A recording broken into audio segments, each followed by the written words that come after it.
सर्वेभ्यः नमो नमः। प्रिय विद्यार्थियों, आज की टेस्ट सीरीज में आपका स्वागत है।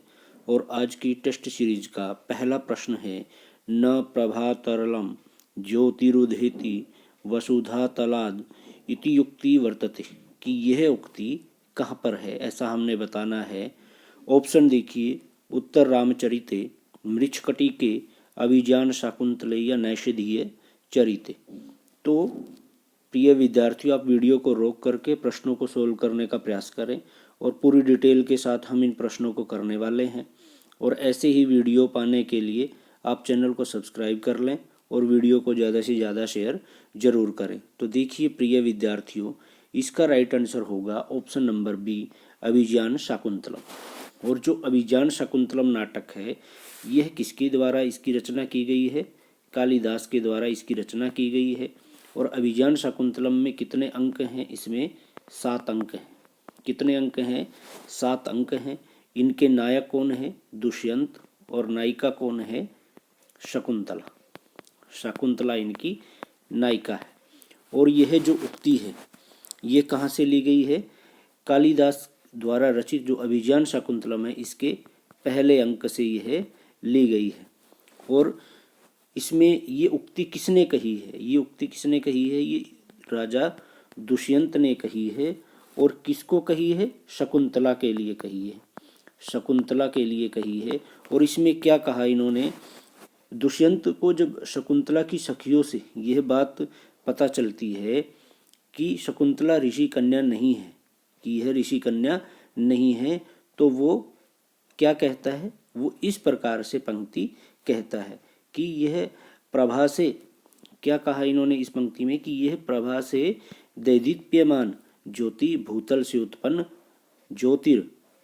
ज्योति मीन्स जो प्रकाश है, दैदीप्यमान प्रकाश है, ज्योति है, वो भूतल से उत्पन्न नहीं हो सकती है। ऐसा राजा दुष्यंत ने शकुंतला के बारे में कहा है।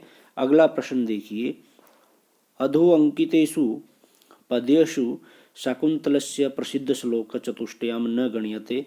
इस अभिज्ञान शाकुंतलम में 4 श्लोक हैं जो चौथे अंक से हैं और प्रसिद्ध श्लोक हैं चारों। तो उन चारों में किसकी गणना नहीं होती है, ये हमने बताना है। तो देखिए, पहला पातुम न प्रथमम व्यवस्थि, दूसरा है शुश्रूष गुरुन कुरु यास्यत्यद्य शकुंतलेति या अनाघ्रांतम पुष्पम। तो इसका राइट आंसर हो जाएगा ऑप्शन नंबर डी। ये जो डी ऑप्शन है, ये जो 4 श्लोक हैं अभिज्ञान शाकुंतलम के प्रसिद्ध, उनमें ये नहीं आता है। इसके पश्चात अगला प्रश्न, प्रश्न नंबर 3 देखिए, कि लोको नियमयत इव आत्मदशांतरेषु श्लोको अयम तिष्ठति, कि यह श्लोक किसमें है? मृच्छकटिके, रघुवंशे, मेघदूते या अभिज्ञान शाकुंतले। तो इन चारों में से इसका सही आंसर क्या हो जाएगा? इसका सही आंसर होगा ऑप्शन नंबर डी, अभिज्ञान शाकुंतले। क्या आंसर हो जाएगा? अभिज्ञान शाकुंतले।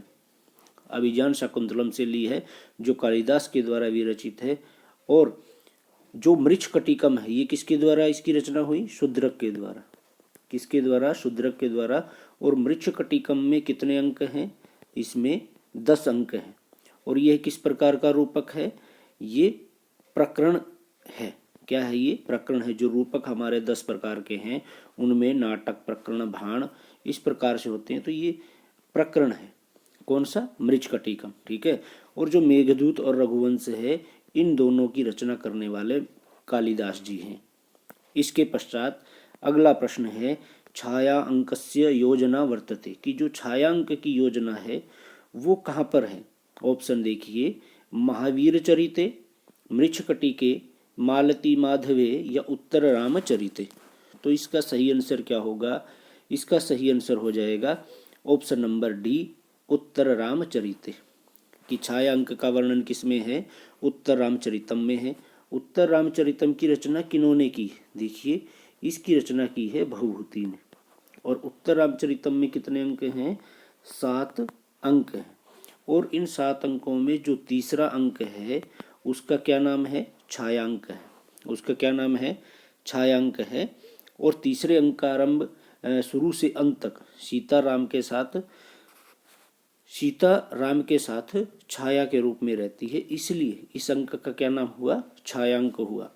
अगला प्रश्न देखिए, रत्नावली नाटिकायाः स्वरूपम वर्तते, कि रत्नावली नाटिका का स्वरूप है, कैसा है?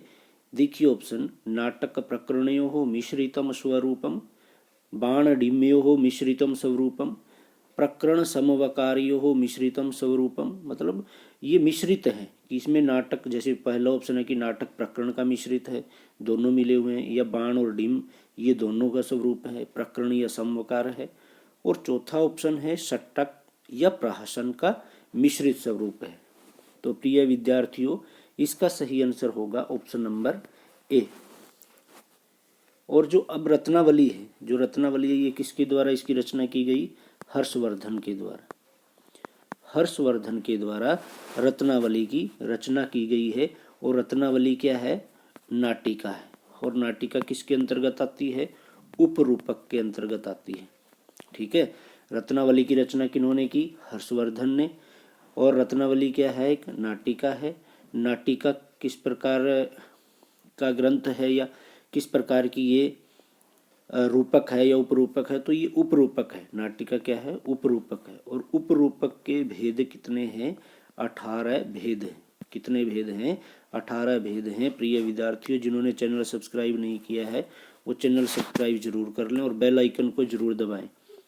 इसके पश्चात अगला प्रश्न देखिए, रत्नावली नाटिकायाः नायको वर्तते, कि जो रत्नावली नाटिका है उसके नायक हैं, वो नायक किस प्रकार के हैं? देखिए, धीर प्रशांतः, धीर ललितः, धीरोदात्तः या धीरोद्धतः।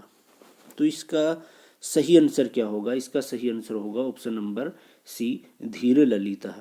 अब रत्नावली नाटिका के नायक तो धीर ललित हैं, लेकिन नायक कौन है? तो नायक कौन है? उदयन। कौन है? महाराजा उदयन नायक है। और वो किस कोटि के हैं? धीर ललित हैं। ठीक है, इसी प्रकार जैसे धीरोद्धत आया है, तो धीरोद्धत कौन है? धीरोद्धत भीम है। ठीक है, कौन है? भीम जो हैं वो धीरोद्धत नामक श्रेणी में आते हैं। और जो धीर प्रशांत है, धीर प्रशांत के अंतर्गत कौन आएंगे? चारुदत्त आएंगे। चारुदत्त नायक है मृच्छकटिकम में। मृच्छकटिकम का नायक कौन है? चारुदत्त है। और वो किस श्रेणी में आता है? धीर प्रशांत में। और धीरोद्धत कौन है? भीम है।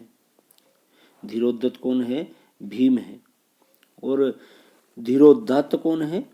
वो राजा दुष्यंत है। कौन है? राजा दुष्यंत, जो अभिज्ञान शाकुंतलम के नायक हैं।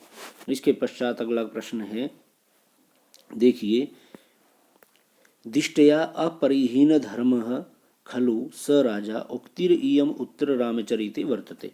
पहला प्रश्न के अंतर्गत प्रश्न ही बन गया कि ये जो पंक्ति है ये कहाँ से ली गई है? उत्तर रामचरितम में।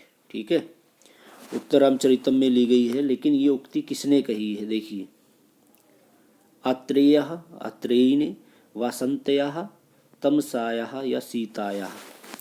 तो इसका सही आंसर क्या हो जाएगा? इसका सही आंसर होगा ऑप्शन नंबर डी, सीतायाः।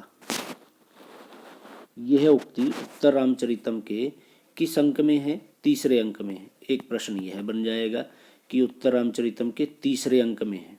ठीक है, और ये किसके द्वारा कही गई? सीता के द्वारा। सीता के द्वारा। जब सीता राम की बातें सुनकर कहती है कि दिष्टया अपरिहीन धर्मः खलु स राजा, कि भाग्य से वह राजा अभी भी धर्म से हीन नहीं है, अर्थात वो धर्म को जानते हैं, वो धर्म से हीन नहीं है।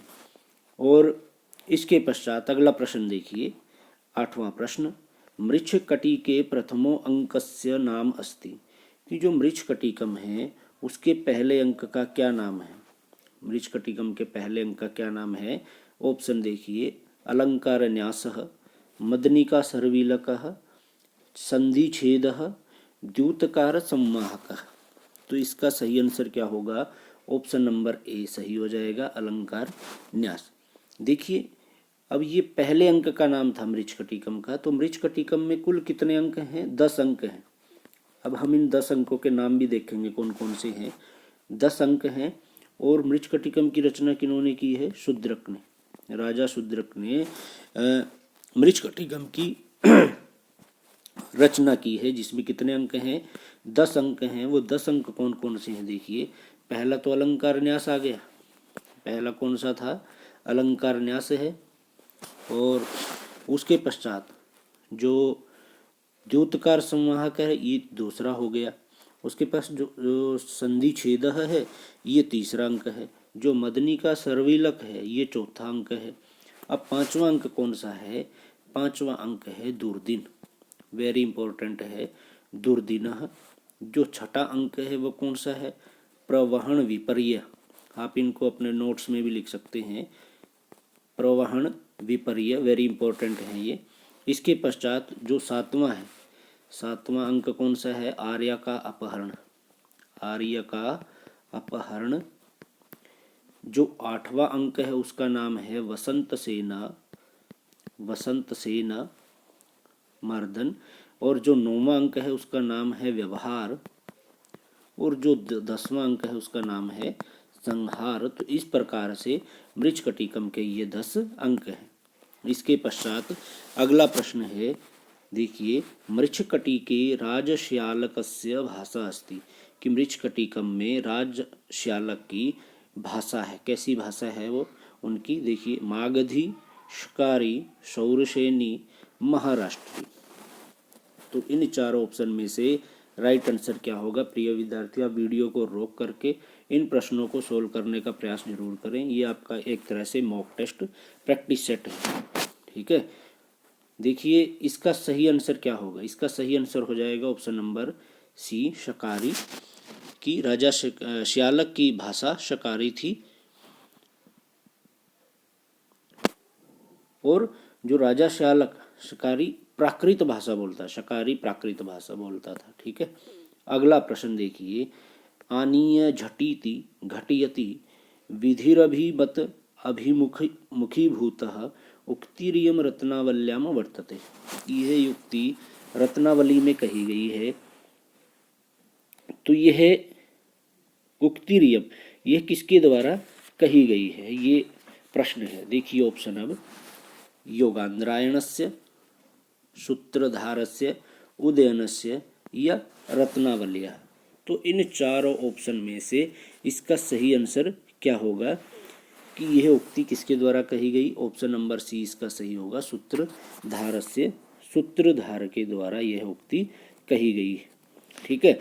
तो इसके पश्चात अगला प्रश्न देखिए, संधि छेद कर्मणः वर्णनम प्राप्यते, कि संधि छेद कर्मणः वर्णनम प्राप्यते, यह वर्णन कहाँ पर प्राप्त होता है? ऑप्शन देखिए, अभिज्ञान शाकुंतले, उत्तर रामचरिते, शिशुपाल वधे या मृच्छकटिके। तो संधि छेद कर्मणः, ये वर्णन किस में प्राप्त होता है? ये वर्णन प्राप्त होता है मृच्छकटिकम में। ऑप्शन नंबर डी इसका सही होगा। संधि छेद कर्म जो है ये शूद्रकृत जो मृच्छकटिकम नाटक है इसमें प्राप्त होता है। और जो संधि छेद कर्मणः है ये मृच्छकटिकम के एक अंक का नाम है, जो कौन सा अंक है? तीसरा अंक है। अभी हमने चर्चा की थी कि मृच्छकटिकम में 10 अंक हैं, वो कौन कौन से हैं वो हमने देख लिए, ठीक है। इसमें इस अंक में क्या बताया गया है कि संधि करने के कौन कौन से नियम है, कौन कौन से तरीके हैं, उनके बारे में बताया गया है। इसके पश्चात अगला प्रश्न देखिए, मम्मट मत अनुसारेण अबिंदु सुंदरी नित्यम गलालवण्य बिंदु का इत्यत्र को अलंकार है। यहाँ पर कौन सा अलंकार है? ऑप्शन देखिए, श्लेषः विरोध प्रतिभोत्पत्ति हेतु श्लेषः, श्लेष प्रतिभोत्पत्ति हेतु विरोधः या फिर विरोधः। तो इसका सही आंसर होगा ऑप्शन नंबर सी। कौन सा? श्लेष प्रतिभोत्पत्ति हेतु विरोधः, ये अलंकार है इसमें। अगला प्रश्न देखिए, मदनिका इति स्त्री पात्रम तिष्ठति। जो मदनिका है वो स्त्री पात्र है, तो किस नाटक में या किस रचना में इनका वर्णन मिलता है? देखिए, उत्तर रामचरिते, रत्नावल्याम, मृच्छकटिके या कादम्बर्याम। तो इन चारों में से इसका सही आंसर क्या होगा? इसका सही आंसर होगा ऑप्शन नंबर बी, मृच्छकटिके। इसका वर्णन किस में मिलता है? मृच्छकटिकम में मिलता है। ठीक है। और ये कौन है? वसंत सेना की प्रसिद्ध गणिका है। ठीक है, गणिका है। और उसी की दासी कौन है? मदनिका है। ठीक है, मृच्छकटिकम की नायिका जो वसंत सेना प्रसिद्ध गणिका थी वो, और उसी की दासी का क्या नाम है? मदनिका है। तो ये जो वसंत सेना गणिका है उनकी दासी थी। अगला प्रश्न देखिए, कादम्बरी इति शब्दस्य प्रसिद्धो अर्थो अस्ति। ये प्रश्न वेरी वेरी इंपॉर्टेंट है, बहुत बार आया पहले भी। देखिए, कादम्बरी इस शब्द का प्रसिद्ध अर्थ है। क्या अर्थ है? अप्सरा, भीरु स्त्री, मदिरा, यकदम्ब धारिणी। यकदम्ब धारिणी। तो इसका राइट आंसर क्या होगा? इसका राइट आंसर होगा ऑप्शन नंबर बी, मदिरा। जो कादम्बरी शब्द है इसका अर्थ क्या है? मदिरा है। और कादम्बरी किनके द्वारा इसकी रचना की गई है? महाकवि बाणभट्ट के द्वारा। किनके द्वारा? महाकवि बाणभट्ट के द्वारा कादम्बरी की रचना की गई है। और कादम्बरी में क्या वर्णन मिलता है? इसमें 3 जन्मों की कथा है। ये प्रश्न भी आया है कि 3 जन्मों की कथा का वर्णन किस में है? वो कादम्बरी में। ठीक है। और इसके नायक कौन है? इसके नायक चंद्रापीड़ हैं। इसके नायक चंद्रापीड़ हैं और नायिका कादम्बरी है। तो ये कुछ अन्य प्रश्न बनते हैं, इनको भी आप अपने नोट्स में लिख लीजिएगा। अगला प्रश्न देखिए, अकारणा आविष्कृत वैरधारुणा सज्जनात् कस्य भय न जायते पद्यस्य अस्य प्रणेता कविरस्ति। इस पद्य के प्रणेता कौन है? देखिए, भवभूति, कालिदासः, श्रीहर्षः, बाणभट्टस्य। तो इसका सही आंसर क्या होगा? इसका राइट आंसर हो जाएगा ऑप्शन नंबर डी, बाणभट्टस्य। इसमें क्या कहा? दुर्जन की निंदा का एक प्रकरण आता है कादम्बरी में, उसमें ऐसा वर्णन मिला है कि अकारण, बिना कारण के ही वैर धारुण असज्जनात्, किसी से वैर करने वाले दुष्ट व्यक्ति से कस्य भयम न जायते, किसको भय नहीं होता है, अर्थात सबको होता है। तो ऐसा वर्णन कहाँ पर मिलता है? बाणभट्ट के द्वारा ऐसा बताया गया है। ठीक है। इसके पश्चात, और जो बाणभट्ट के द्वारा किसकी रचना की गई थी? कादम्बरी की, उसी में यह वर्णन मिलता है। अगला प्रश्न देखिए, कादम्बर्याम विंध्याटवी वर्णने अचेतन पदार्थानाम चेतन देवताभिः उपमाकरणस्य मूले चमत्कारो अस्ति। इसमें कौन सा अलंकार है सब हमने बताना है। वक्रोक्तेः, श्लेषस्य, यमकस्य, अनुप्रासस्य। तो इसका सही आंसर क्या होगा? इसका सही आंसर होगा ऑप्शन नंबर सी सही होगा, श्लेष अलंकार। ठीक है। कादम्बरी के जो विंध्याटवी वर्णन में कवि ने श्लेषालंकार का उत्कृष्ट परिचय दिया है। अगला प्रश्न देखिए, प्रश्न नंबर 17, एको रसः, ये एको है भाई, एको रसः करुण एव निमित्त भेदात उक्तिरियम उत्तर रामचरिते अस्ति। वेरी वेरी इंपॉर्टेंट प्रश्न, बहुत बार रिपीट हो रहा है ये प्रश्न कि एको रसः करुण एव निमित्त भेदात, ये उक्ति उत्तर रामचरिते उक्तिरियम किसने कही है? मुरलायाः, तमसायाः, शीतायाः, वासंतयाः। तो इसका सही आंसर क्या होगा? ऑप्शन नंबर सी।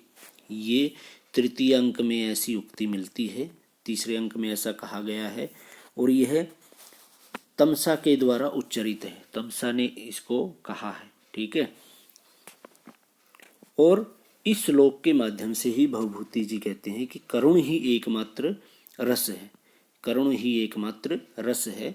और भवभूति जी भी सिर्फ एक ही रस मानते हैं, सिर्फ करुण रस को, और उसी का इन्होंने इसमें अपने उत्तर रामचरितम में प्रयोग किया है। इसके पश्चात अगला प्रश्न देखिए। अगला प्रश्न है, सफूरत कला सफूरत कला सफूरत कलालाप विलास कोमला वाक्यांशो अयम वैशिष्ट्यम प्रकटयति।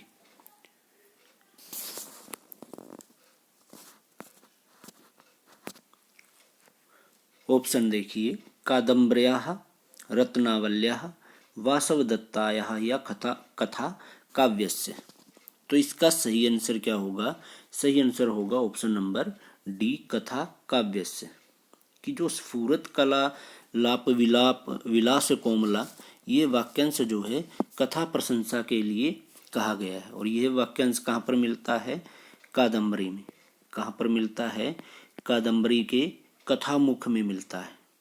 ठीक है, जिसमें कादम्बरी वासवदत्ता और रत्नावली इन तीनों का यहाँ पर क्या है? ये तीनों नायिका हैं कथामुखम में। ठीक है, अगला प्रश्न देखिए, शिवराज विजयस्य वस्तु विभाजनम वर्तते। शिवराज विजय का जो वस्तु विभाजन किया गया है वो किसमें किया है? देखिए, उल्लासेषु, निःश्वासेषु, उच्छ्वासेषु या समुल्लासेषु। तो इसका सही आंसर होगा ऑप्शन नंबर सी, निःश्वासेषु। अब जो शिवराज विजयम है, इनकी रचना किसके द्वारा की गई है? पंडित अंबिका दत्त व्यास के द्वारा। किनके द्वारा की गई है? पंडित अंबिका दत्त व्यास के द्वारा इनकी रचना की गई है। और ये किसमें विभाजित की गई है? ये निश्वासों में। इसमें 3 विराम है। सबसे पहले तो इसमें क्या है? 3 विराम है। और उन 3 विरामों में 4 क्या है? निश्वास है। प्रत्येक में 4 निश्वास हैं। इस प्रकार से कुल शिवराज विजयम में कितने निश्वास हैं? 12 निश्वास हैं। इसलिए इसका विभाजन किस में है? निश्वास में है। ठीक है, अगर पूछ ले विराम कितने हैं तो 3 विराम हैं। कितने विराम हैं? सिर्फ 3 विराम हैं।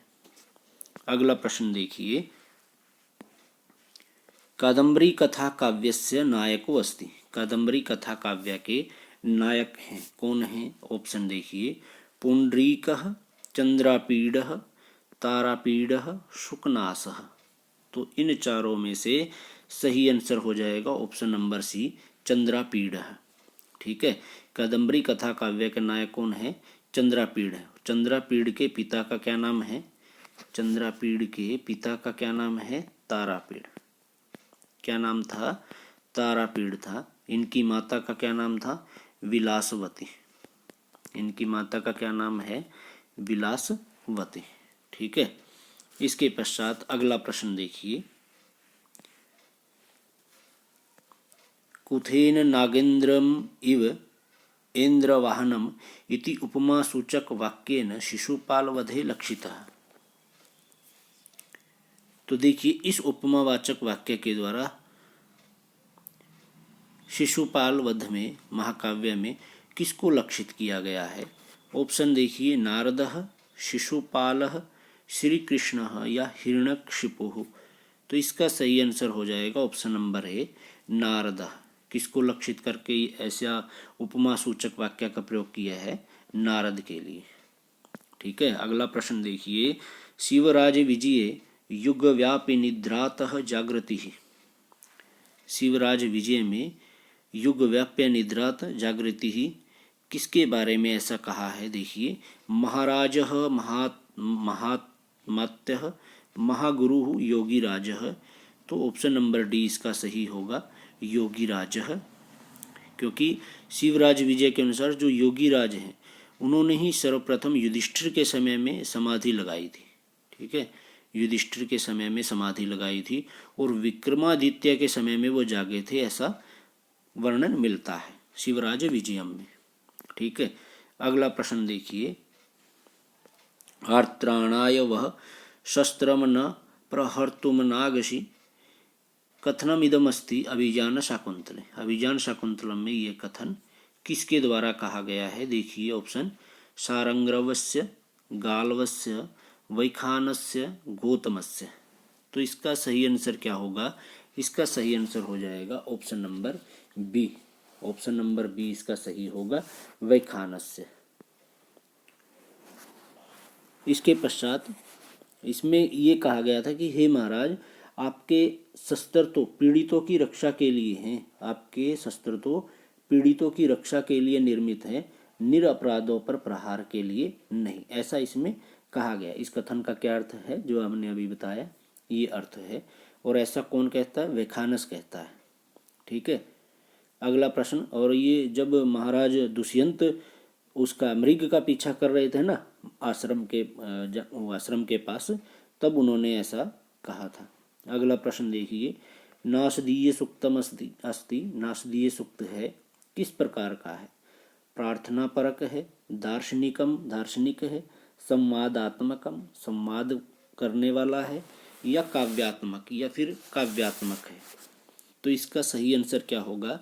ऑप्शन नंबर सी, दार्शनिकम। नासदीय सूक्त दार्शनिक सूक्त है। ठीक है, और इसके अलावा कुछ अन्य भी हैं वेद में दार्शनिक सूक्त, जैसे हिरण्यगर्भ सूक्त है, देखिए हिरण्यगर्भ सूक्त, और पुरुष सूक्त है, और वाक सूक्त है। इस प्रकार से ये कुछ अन्य दार्शनिक सूक्त हैं। अगला प्रश्न देखिए, रात्रिर्गमिष्यति भविष्यति सुप्रभातम भाष्वानुदेश्यति हसिष्यति पंकजश्री, इस प्रकार से ये कहा गया है पद्य। तो श्लोके अस्मिन्, इसमें पूछा क्या गया है? श्लोके अस्मिन् कोशगत गते द्विरेफे पदेन कवेः अभिप्रायो अस्ति, कवि का क्या अभिप्राय है? किससे? कोशगते द्विरेफे, कोशगते द्विरेफे, इस पद से कवि का क्या अभिप्राय है? देखिए, भ्रमरः अवरंगजीवः अफजल खानः या गौरसिंहः। तो इसका अर्थ किसको संकेतित करके कहा गया है? देखिए option number B, Afzal Khan को संकेत करके कहा गया है। और ये वर्णन है क्या, कहाँ पर? शिवराज विजय में। कहाँ पर है? शिवराज विजयम में है। और किन्होंने इसका वर्णन किया? पंडित अंबिका दत्त व्यास ने, पंडित अंबिका दत्त व्यास ने शिवराज विजयम में कोशगते द्विरेफः पद से जो अफजल खान है इनको संकेतित करके किया गया है, कहा गया है। अगला प्रश्न, शिवराज विजय काव्यस्य समारंभो भवति, शिवराज विजय जो काव्य है उसका आरंभ होता है, किससे होता है? देखिए, गौरसिंह वर्णनात्, गौरसिंह के वर्णन से, अफजल खान वर्णनात्, अफजल खान के वर्णन से, शिव वीरस्य शोय वर्णनात्, शिव वीर के शौर्य वर्णन से, या सूर्योदयात वर्णन से, या सूर्य के उदय के वर्णन से। तो इसका सही आंसर है सूर्योदय के वर्णन से। ठीक है, उसमें एक ब्रह्मचारी बालक ही कहता है कि अरुण एषः प्रकाशः। ठीक है, जब प्रारंभ होता है काव्य का तब ऐसा कहता है कि, और कहता कौन है? ब्रह्मचारी बालक कहता है। ये भी एक प्रश्न बन जाता है, ब्रह्मचारी बालक कहता है सूर्योदय वर्णन के बारे में, अरुण एषः प्रकाशः, कि यह प्रकाश किसका है? अरुण का है, सूर्य का। इसके पश्चात अगला प्रश्न देखिए, महाभारतस्य विषय वस्तु विभाजनम वर्तते, कि जो महाभारत है उसकी विषय वस्तु का विभाजन किया गया है। प्रिय विद्यार्थियों, जिन्होंने वीडियो को शेयर नहीं किया है तो अपने साथियों को शेयर जरूर करें, और चैनल को सब्सक्राइब और बेल आइकन को जरूर दबाएं। देखिए, महाभारत की विषय वस्तु का विभाजन किया गया है, किसमें किया गया है?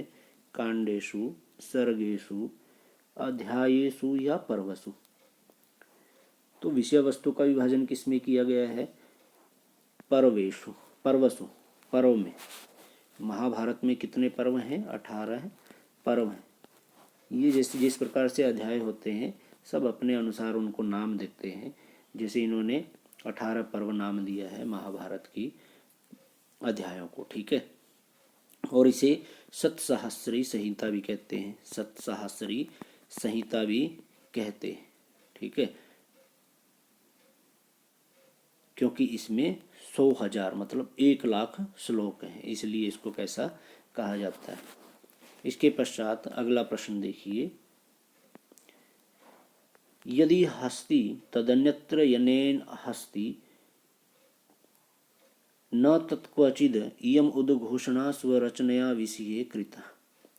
ऐसी रचना किसने की है इस उद्घोषणा के साथ? वाल्मीकि न, श्रीमद्भगवत कृता व्यासेन, महाभारत कृता व्यासेन या श्रीहर्षेण। तो इसका सही आंसर क्या होगा? इसका सही आंसर हो जाएगा ऑप्शन नंबर सी, महाभारत कृता व्यासेन। कि महाभारत की रचना करने के लिए किसने उद्घोषणा की थी? व्यास ने की थी। ठीक है, व्यास ने इसके बारे में कहा था कि जो इस काव्य में है, यदि हास्ति, कि जो इस काव्य में है तद अन्यत्र वह कहीं नहीं है, और येनेन हास्ति, और जो इसमें नहीं है वो कहीं भी नहीं है। ऐसा महर्षि व्यास ने कहा था महाभारत की रचना करते समय इस उद्घोषणा के साथ। अगला प्रश्न, रामायणे श्रीरामस्य ऋष्यमूक पर्वत निवासो वर्णित। रामायण में श्री राम के ऋष्यमूक पर्वत के निवास का वर्णन है, किस कांड में है? देखिए, पहले तो जो रामायण है उसमें कितने कांड हैं? 7 कांड हैं। ये एक प्रश्न बन जाता है। और रामायण के रचयिता कौन है? महर्षि वाल्मीकि है। तो देखिए किसमें ऐसा वर्णन है? किष्किंधा कांडे, सुंदर कांडे, बाल कांडे या युद्ध कांडे। तो इसका सही आंसर होगा option number A, Kishkindha Kande. Kishkindha Kand में ऋष्यमूक पर्वत में राम लक्ष्मण के साथ जब वनवास को जा रहे थे तब वहाँ पर वो निवास करते हैं। अगला प्रश्न, अध्यस्तनेषु उपजीव्य महाकाव्य आश्रितम नास्ति। देखिए, अभिज्ञान शाकुंतलम, उत्तर रामचरितम, मृच्छकटिकम या नैषधीय चरितम। तो इसका सही आंसर क्या हो जाएगा? Option number B, Mrichchhakatikam. कि जो मृच्छकटिकम है ना, इसका उपजीव्य महाकाव्य आश्रित नहीं है। ठीक है, और मृच्छकटिकम नाटक की रचना किन्होंने की है? शूद्रक ने की थी। ठीक है, मृच्छकटिकम की रचना किन्होंने की थी? शूद्रक ने की थी। इसके पश्चात अगला प्रश्न देखिए, अध्यस्तनेषु महाभारताश्रितम अस्ति। इनमें से महाभारत पर आश्रित है, ये पूछा है। शिशुपाल वधम, रत्नावली, मेघदूतम या कादम्बरी। तो महाभारत पर आश्रित है वो कौन सा है? Option number A, Shishupal Vadham. Shishupal Vadh महाकाव्य है जो बृहत्त्रयी का महाकाव्य है। इसमें कितने सर्ग हैं? इसमें 20 सर्ग हैं। और शिशुपाल वध महाकाव्य जो है वो महाभारत के किस पर्व पर? सभा पर्व के, किस पर्व पर? सभा पर्व के घटनाक्रम पर इसका वर्णन मिलता है। इसके पश्चात अगला प्रश्न, अर्धमागधी भाषाया प्राचीनतमम रूपम प्राप्यत। अर्धमागधी भाषा का प्राचीनतम रूप प्राप्त है दिगंबर जैन आगमेशु, दिगंबर जैन आगम में, वासुदेव हिंदी कथा में, श्वेतांबर जैन आगम में या कल्प ग्रंथों में। तो इसका सही आंसर होगा option number A, Digambar Jain आगमेशु। अर्धमागधी भाषा के ये इनके समय में प्राप्त होते थे, दिगंबर जैन। ठीक है, इसके पश्चात अगला प्रश्न है, बृहद कथा, बृहद कहा या बृहत कथा, इस कथा ग्रंथस्य भाषा श्रूयत। कथा ग्रंथ की भाषा है अपभ्रंशः, मागधी, सौरसेनी या पैशाची। तो इसका राइट आंसर क्या हो जाएगा? इसका राइट आंसर होगा ऑप्शन नंबर डी, पैशाची। कि बृहत कथा की भाषा कैसी है? पैशाची, प्राकृत भाषा में ये लिखा हुआ ग्रंथ है। तो प्रिय विद्यार्थियों, ये थी आज की वीडियो। आपको कैसी लगी हमें कमेंट बॉक्स में ज़रूर बताइएगा। वीडियो को ज़्यादा से ज़्यादा लाइक, शेयर और चैनल सब्सक्राइब जरूर